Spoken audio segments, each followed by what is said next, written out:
చెప్పింది దానికి ఇది ఖచ్చితంగా ఈ కేసులో ఒక కీలకమైన పురోగతిగా కూడా చెప్పొచ్చు. సో దీని తర్వాత ఏం జరగచ్చు, ఇప్పటికే పరకామణికి సంబంధించిన కేసులో ఎవరైతే రవికుమార్ ఉన్నాడో రవికుమార్ డాలర్లను తస్కరిస్తూ అడ్డంగా దొరికిపోయారు. అప్పట్లో కేసు కూడా నమోదైంది. విజిలెన్స్ అధికారిగా ఉన్నటువంటి సతీష్ కుమార్ సిఐగా పనిచేస్తూ ఆయన కేసు విచారణకు వస్తున్నటువంటి నేపథ్యంలోనే ఆయన అనుమానాస్పద మృతికి గురి కావడం, తర్వాత దీనికి సంబంధించిన విషయంలో మరింత తీవ్రమైంది. ప్రస్తుతం ఏసీబీ అవసరమైతే ఐటీ సంబంధించినటువంటి వారి సహకారం కూడా తీసుకోవాలని చెప్పి కోర్టు ఆదేశించినటువంటి పరిస్థితి. సో ఈ పరిణామంతో ఏం జరగబోతోంది, ఈ కేసులో ఎలాంటి పురోగతి ఉండబోతోంది అనేది కూడా మా దినేష్ లైవ్ లో సిద్ధంగా ఉన్నారు. ఒకసారి దినేష్ దగ్గరికి కూడా వెళ్దాం. దినేష్, ఏంటి ఇవాళ హైకోర్టు కూడా పోలీసు అధికారులపైన అప్పట్లో పనిచేసినటువంటి వారిపైన కూడా క్రిమినల్ కేసులు నమోదు చేయాలని చెప్పి ఆదేశించినటువంటి పరిస్థితి. ఇంకొక వైపు రవికుమార్ సంబంధించి కావచ్చు, వాళ్ళ బంధువులు కావచ్చు, ఆ టైంలో ఎవరెవరి పేరు పైన ఏమేమి ఆస్తులు రిజిస్ట్రేషన్ అయ్యాయి, ఎవరెవరి పేరున బదలాయించబడ్డారు, ఇలాంటిది కూడా ఎంక్వైరీ జరుగుతోంది. దీంట్లో ఏమన్నా పురోగతి వచ్చిందా? ఈ డెవలప్మెంట్ వల్ల అధికారులపైన కూడా కేసులు నమోదు కావడం వల్ల ఏం జరగబోతోంది? Thank you sir. మొత్తం మీద ఇంతకుముందు నా అడ్వకేట్ చెప్పినట్టుగా భక్తులలో ప్రధానంగా కోర్టు పట్ల ఒక గౌరవం పెరిగినట్టు సంఘటన. దాంతోపాటు తాము శ్రీవారికి కానుకలు సమర్పిస్తే అది భద్రంగానే ఎప్పటికైనా కూడా సరే దానిపైన ఒక చర్య ఉంటుందనేటువంటి నమ్మకం కలిగించే విధంగా కోర్టు తీసుకున్నటువంటి నిర్ణయాలు అందరిలో కూడా ఒక అభినందనపూర్వకమైనటువంటి వాతావరణం అయితే ఉంది.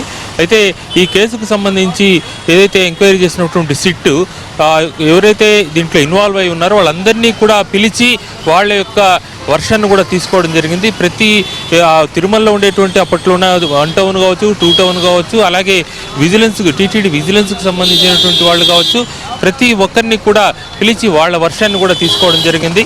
ముఖ్యంగా గతంలో ఒక కీలకమైనటువంటి వ్యాఖ్య బోర్డు తీర్మానానికి ముందు ఒక కీలకమైన వ్యాఖ్య విజిలెన్స్ నివేదికలో పోలీసు అధికారుల బలవంతం వల్ల రాజీ చేసుకోవాల్సి వస్తుందని టీటీడీ విజిలెన్స్ నుంచి ఒక క్లియర్ కట్ అయినటువంటి ఒక ఇది ఆ నివేదికలో పేర్కొన్నారు. అంటే అప్పట్లోనే పోలీసులు ఒత్తిడి ఉందని టీటీడీ విజిలెన్స్ నుంచి ఇచ్చినటువంటి ఒక రిపోర్ట్ అనేది ఈరోజు చాలా కీలకమైనటువంటి పరిణామంగా మారింది.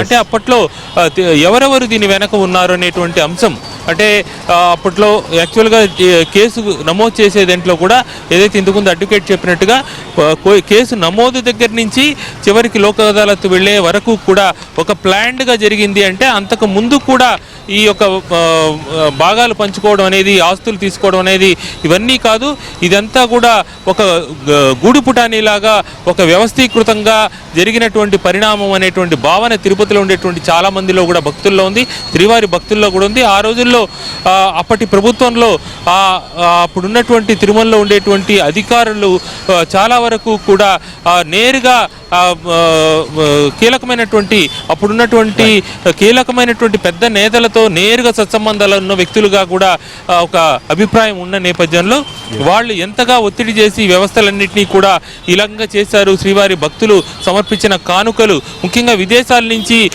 వచ్చినటువంటి కరెన్సీని తీసుకున్నారంటే, విదేశాల నుంచి 100 కిలోమీటర్లు వచ్చిన దేవుడికి కానుకలు సమర్పించారంటే వాళ్ళు ఇచ్చినటువంటి కానుకలు కూడా కొట్టేశారంటే దీనిపైన చర్య అనేది సీరియస్గా ఉంటుంది. మొత్తం 9 మంది అధికారులు క్రిమినల్ కేసులు నమోదు చేసే అవకాశం కనిపిస్తోంది.